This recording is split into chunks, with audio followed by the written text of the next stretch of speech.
வணக்கம் நண்பர்களே. முகமது பின் துக்ளக் அப்படின்னு ஒரு மன்னர் இருந்தான், முகலாய மன்னர்.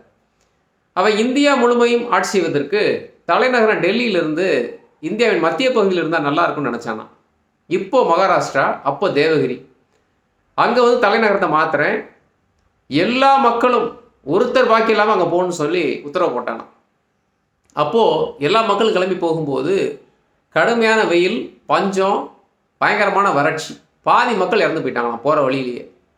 திரும்ப ஒரு வருஷம் கழித்து மீண்டும் டெல்லிக்கே போயிடலான்னு முடிவெடுத்து போனப்போ மிச்சம் இருந்த மக்கள் இறந்து போயிட்டதா சொல்கிறாங்க. ஒரு பாலைவனம் மாதிரி, சுடுகாடு மாதிரி மாச்சான் டெல்லி. அந்த மாதிரி தினம் தினம் ஒரு முடிவு, ஒரு கோமாளித்தனமான அறிக்கை. இன்றைக்கி ட்ரம்ப் அப்படி தான் பண்ணிகிட்டு இருக்கான். ஏற்கனவே பார்த்தீங்கன்னா இந்தியா பாகிஸ்தான் சண்டையில் நான் சொன்னதுனால தான் இந்தியா நிறுத்துச்சுன்னு சொன்னான். இந்தியா என்ன சொன்னாங்க?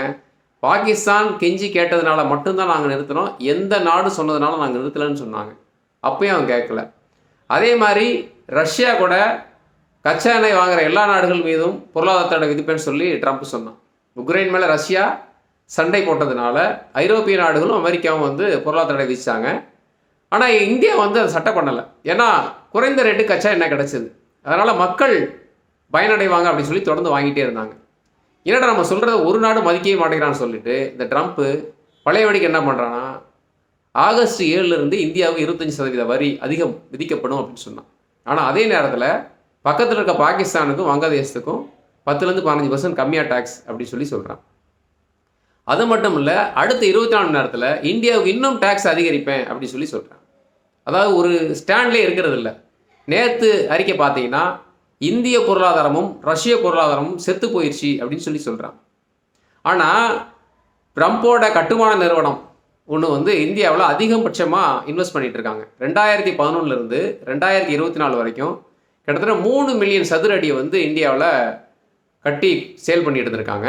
ஆனால் கடந்த ஒரு இடத்துல மட்டும் பார்த்தீங்கன்னா 9 மில்லியன் சதுர அடி, 3 மடங்கு அதிகமாக இன்வெஸ்ட் பண்ணியிருக்கு ட்ரம்ப் நிறுவனம். அப்போ இந்திய பொருளாதாரம் செத்து போயிடுச்சுன்னா நீ ஏன் கொண்டு வந்து இங்கே இன்வெஸ்ட் பண்ணுற? அதாவது அவன் சொல்கிறது எதுவுமே வந்து யாரும் கவனிக்க மாட்டாங்க, கேட்க மாட்டேன்னு நினைக்கிறான் போல தெரியும். அது மட்டும் இல்லை, ரஷ்யாவிலேருந்து யுரேனியத்தை வந்து அமெரிக்கா வாங்கிட்டு தான் இருக்குது.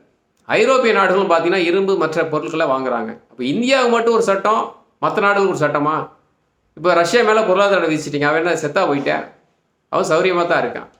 இந்தியா பார்த்தீங்கன்னா இந்த பிரம்மோஸ் ஏவுகணையை தயாரித்ததுலேருந்து கிட்டத்தட்ட 18 நாடுகள் வந்து இந்தியாட்ட வாங்க விருப்பம் தெரிவிச்சிருக்கு. அதுவும் எப்படி? அமெரிக்காவோட ஹார்பூன் ஏவுகணையை விட இந்தியாவோட பிரம்மோஸ் ஏவுகணை நல்லா இருக்குன்னு சொல்லிட்டு. இப்போ இந்தியா எல்லா விதத்திலும் வளர்ந்து வருது. ட்ரம்புக்கு பிடிக்கலை, ஒரு போட்டியாளராக மாறிக்கிட்டு இருக்காங்கன்னு நினைக்கிறான். ஆனால் இந்த அமெரிக்கா வந்து நம்பவே முடியாது. 1971 இந்தியா பாகிஸ்தான் போர் நடந்தப்போ வங்கதேசம் தனி நாடாக பிரிக்கப்பட்டது. அப்போ வந்து பார்த்தீங்கன்னா பாகிஸ்தானுக்கு ஆதரவாக அமெரிக்கா செயல்பட்டது. உடனே இந்தியா வந்து அவங்களுக்கு ஆயுதம் கொடுக்காதுன்னு சொன்னப்போ அமெரிக்கா கேட்கல. ஆனால் ரஷ்யா, பிரான்ஸ் எல்லாம் அமெரிக்கா ஆயுதம் கொடுக்க மாட்டேன்னு சொல்லிட்டாங்க. அமெரிக்கா மட்டும் ரகசியமாக ஆயுதம் சப்ளை பண்ணாங்க. அமெரிக்கா வந்து எப்போவுமே ஒரு கண்ணு. இப்போ கூட பாருங்கள், பாகிஸ்தான் அதிகமாக லோன் கொடுக்குறேன், ஆயுதங்களை நிறைய சப்ளை பண்ணுறேன். இந்தியா வந்து நிம்மதியாக இருக்க விடக்கூடாது, இந்தியா வளர்ந்த நாளாக மாறிவிடக்கூடாது, தனக்கு போட்டியாக யாரும் வந்து விடக்கூடாது. அவன் சீனா வளருதுன்னு சொல்லி தான் இந்தியா கூட வந்து அப்படி நடிக்கிறான். இல்லைனா இந்தியா கூட ஏன் சப்போர்ட் பண்ண போகிறானுங்க? ஆனால் அவனுடைய உண்மையான முகம் இப்போ வெளியே தெரிஞ்சிருச்சு. ரஷ்யாவுக்கு பார்த்தீங்கன்னா ஆயுத கப்பல்களை அனுப்புகிறான், நான் வந்து சண்டைக்கு தயார் அப்படின்னு சொல்லிட்டு. கூடி சீக்கிரம் ட்ரம்ப்போட அறிவிப்புகள்னாலையும் அவனுடைய நடவடிக்கைகளாலையும் உலகம் முழுவதும் உள்ள பொருளாதாரம் வந்து தடுமாறிக்கிட்டே இருக்குது. எல்லா மக்களும் வந்து பாதிக்கப்படுறாங்க. அதனால் அந்த அப்பாவி மக்களுடைய பாதிப்பு கண்டிப்பாக ட்ரம்ப் ஏதாவது ஒரு வழி பண்ண போகுது. இந்தியா வந்து காங்கிரஸ் கவர்மெண்ட் கிடையாது, நீ என்ன சொன்னாலும் சரின்னு போகிறதுக்கு. இப்போ மோடி வந்து உறுதியாக நடவடிக்கை. அதுவும் எப்படி? அமெரிக்காவுக்கு எவ்வளோ எக்ஸ்போர்ட் பண்ணுறோமோ அதை விட 2 மடங்கு 20,000 கோடி ஒதுக்கியிருக்காங்களாம் அந்த எக்ஸ்போர்ட்டுக்கு பாதுகாப்பாக. அது வந்து தடுமாறிடக்கூடாதுன்னு சொல்லிட்டு வேறு விதமான எந்த நடவடிக்கை எடுத்து முன்னேற்றலாம் அப்படின்னு. அதனால் அமெரிக்கா எடுக்கிற எல்லா நடவடிக்கைக்கும் இந்தியா செவி சாய்க்காது.